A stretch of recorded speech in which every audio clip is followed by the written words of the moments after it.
Et après avoir vu donc les fins dernières, il nous restait la résurrection, qui est évidemment l'un des derniers articles du Credo. Jésus-Christ au dernier jour ressuscitera de la mort les corps de tous les hommes, il les réunira pour toujours avec les âmes. Le Christ, en effet, a souvent affirmé qu'il ressusciterait du tombeau les corps de tous les hommes. Et il a prouvé par des miracles qu'il a pouvoir de le faire.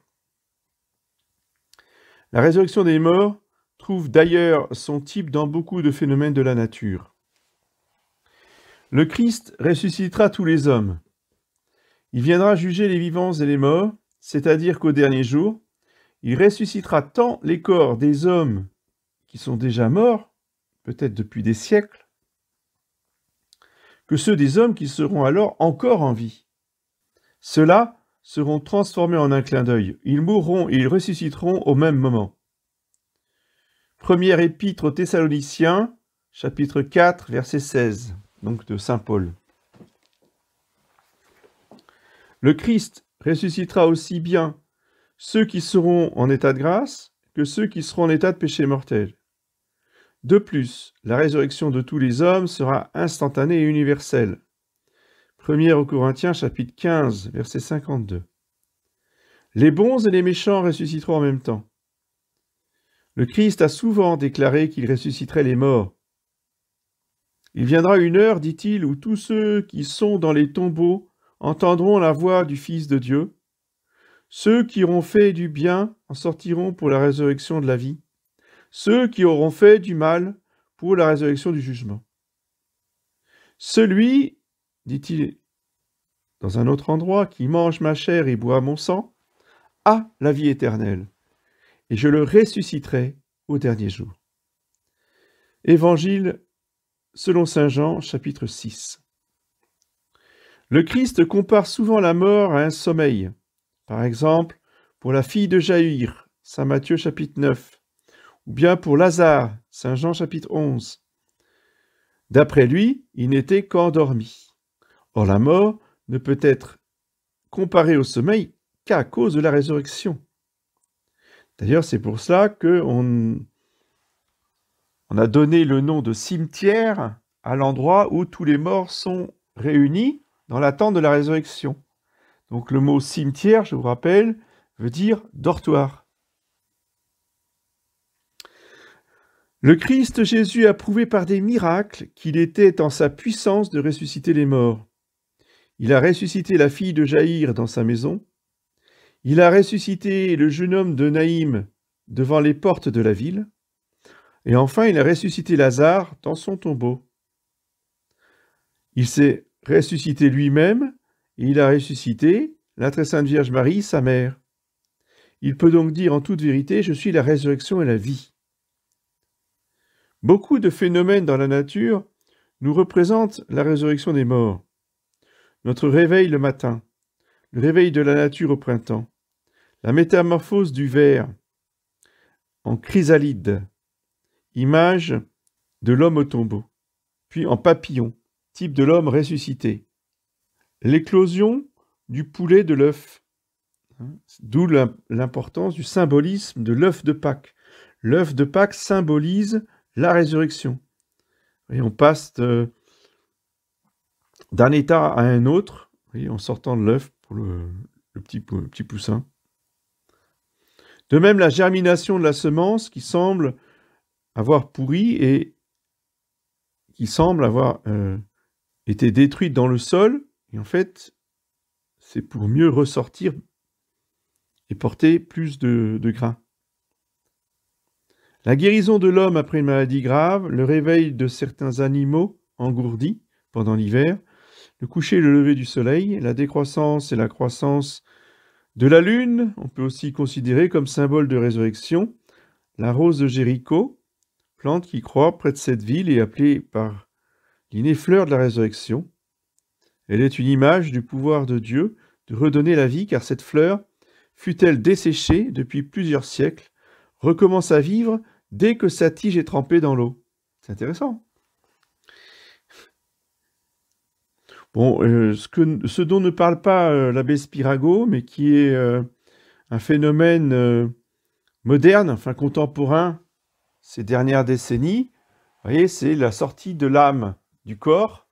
Il y a de très nombreux témoignages de personnes qui sont sorties de leur corps, qui ont vu une grande lumière, et finalement qui sont revenus dans leur corps, et qui ont recommencé à vivre. Dieu ressuscitera les corps pour révéler l'infini de sa justice et glorifier le Sauveur. Si l'âme seule était punie ou récompensée, la rétribution ne serait pas complète. Car, dit Tertullien, beaucoup de bonnes œuvres, comme le jeûne, la chasteté, le martyre, ne peuvent pas être accomplies seulement par le moyen du corps. Il est donc juste qu'il participe au bonheur de l'âme. Pour révéler l'infini de sa justice, Dieu étendra la sanction à l'âme qui a été l'instrument du corps. Quand on élève une statue à un général victorieux, on aime à le représenter avec l'armure qu'il portait au combat. Et l'âme ne devrait pas être glorifiée dans le corps où elle a vaincu son ennemi. La rétribution est donc la raison dernière de la résurrection. La résurrection procure la glorification du Sauveur. Le Christ a voulu sauver l'homme tout entier, en son corps et en son âme.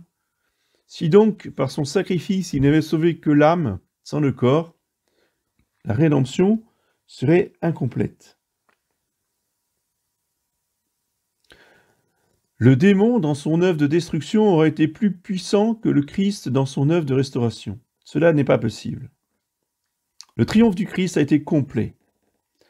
Par un seul homme, la mort est entrée dans le monde, et par un seul homme, la résurrection est aussi rentrée dans le monde. Saint Paul, 1er aux Corinthiens, chapitre 15. Les corps ressuscités auront les qualités suivantes. Ils seront identiques à ceux de cette vie. Les corps des justes seront glorifiés, ceux des méchants abaissés dans l'opprobre. Les corps ressuscités seront sans mutilation et immortels. Bien sûr, ceux qui auront été amputés, par exemple, bien ressusciteront avec tous leurs membres, intègres. L'homme ressuscitera avec son propre corps. Ce corps corruptible revêtira l'incorruptibilité et ce corps mortel revêtira l'immortalité. Tous les hommes ressusciteront dans leur propre corps. Job, déjà, savait qu'à la résurrection, il aurait la même chair qu'il avait durant sa vie. Je ressusciterai, dit-il, de la terre au dernier jour, et je serai de nouveau revêtu de ma peau, et je verrai Dieu dans ma chair. Livre de Job, chapitre 19. Lors de leur exécution, l'un des 7 frères Maccabée dit au tyran qui l'avait condamné à avoir les membres coupés, « Je les tiens de Dieu, et j'espère qu'il me les rendra. » Deuxième livre des Maccabées, chapitre 7. Les païens de Carthage étant venus dans la prison dévisager Sainte Perpétue et ses compagnons, celle-ci leur dit, « Regardez-nous bien et fixez bien nos figures, afin que vous nous reconnaissiez au jour du jugement. » Cette observation les convertit. Nous aurons donc les mêmes corps et non pas des corps nouveaux, afin que chacun reçoive ce qui est dû aux bonnes ou aux mauvaises actions qu'il aura faites pendant qu'il était revêtu de son corps. La rétribution n'est due qu'au corps qui a participé à l'action et non à un autre. Aussi peu qu'une autre âme doit obtenir la rétribution, aussi peu un corps différent de celui qui a commis l'action. Il n'est pas impossible à Dieu de reconstituer le corps désorganisé, car si Dieu a pu faire ce qui n'était pas, à plus forte raison peut-il reconstituer ce qui était déjà. Quoique dans 10 ou 20 ans, toutes les molécules matérielles de notre corps soient changées, notre corps reste identique à lui-même. Parce que le principe, la substance, restent les mêmes. Ainsi, les corps ressuscités garderont leur identité, lors même que toutes les molécules matérielles ne leur seraient pas rendues. C'est parce que nous espérons recouvrer nos corps à la résurrection que nous enterrons les morts, et nous ne les brûlons pas. J'en profite ici pour rappeler que l'incinération est absolument interdite dans l'Église catholique. C'est pas parce que Roncalli l'a autorisé en 62 que ça devient permis et catholique. Je rappelle que Roncalli est un franc-maçon. C'est pour ça qu'il a autorisé l'incinération. Donc ne nous laissons pas impressionner par des arguments faux. Les corps des justes seront semblables au corps glorieux de Jésus-Christ lui-même. Ils posséderont par conséquent les propriétés suivantes. Ils seront impassibles, c'est-à-dire ils ne pourront pas souffrir. Ils seront éclatants comme le soleil. Ils seront agiles comme la pensée, c'est-à-dire que nous déplacerons nos corps à la vitesse de la pensée. Si on pense par exemple à l'instant T d'être au milieu de la savane en Afrique, ça y est, on y est déjà. C'est comme ça que ça fonctionnera. C'est pas mal.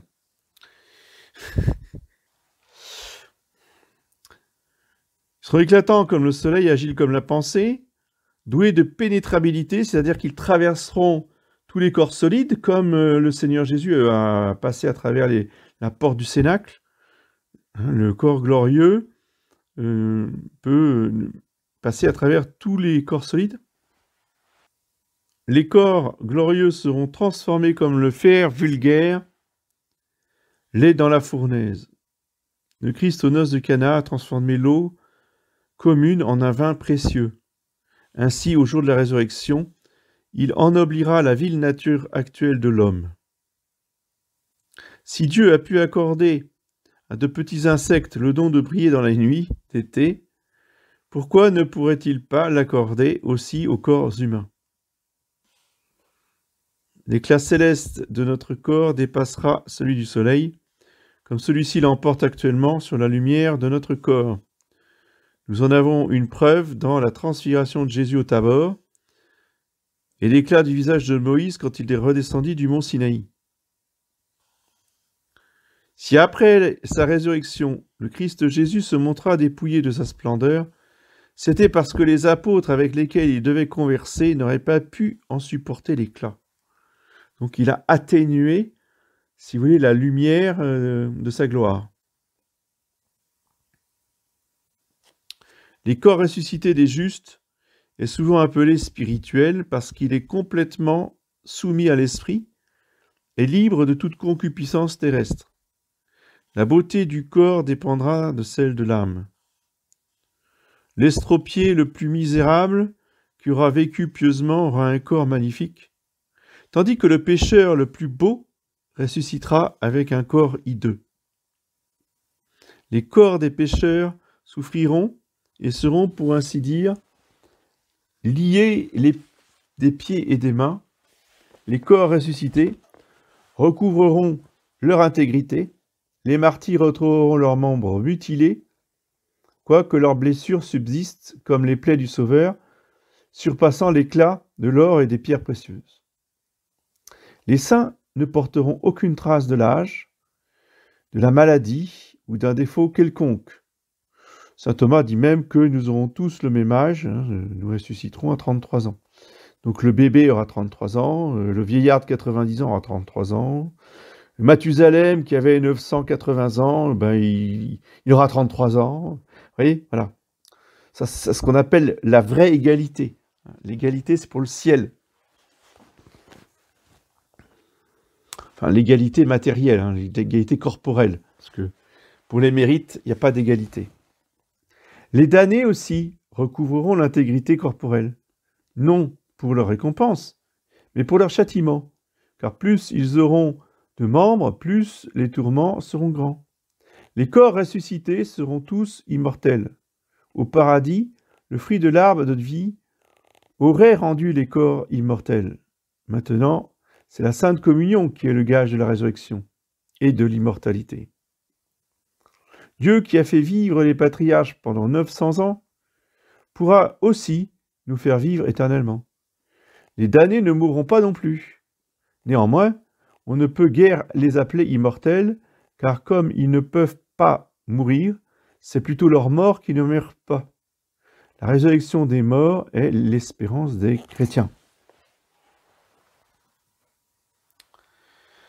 Donc la foi à la résurrection nous console dans les souffrances et de la perte de nos parents et de nos amis. Job, au milieu des plus grandes douleurs, se consolait à la pensée de la résurrection. Cette même pensée donnait aux premiers chrétiens leur courage, leur intrépidité, en face de leurs persécuteurs. Celui qui a une foi vive en la résurrection ne se laissera aller à aucun excès de douleur quand les siens mourront. Ce qui ne veut pas dire qu'il n'y aura pas de douleur. On est bien d'accord. Pas plus que nous ne nous désespérons au coucher du soleil, certains que le lendemain, il se lèvera de nouveau. Nous, les chrétiens, nous ne devons donc pas, devant la mort, nous attrister comme les païens qui n'ont pas d'espérance. Saint Cyprien, évêque de Carthage, mettait les chrétiens en garde contre un deuil excessif qui pourrait faire douter les païens de la foi des chrétiens en la résurrection.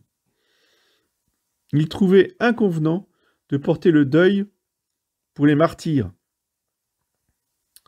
de même que pour les enfants morts en bas âge, parce qu'ils sont au ciel. Les martyrs et les petits-enfants, on sait de façon absolument certaine qu'ils sont au ciel. Donc il n'y a pas de deuil à porter. Ils ont trouvé devant le trône de Dieu, dit saint Cyprien, le vêtement de l'allégresse.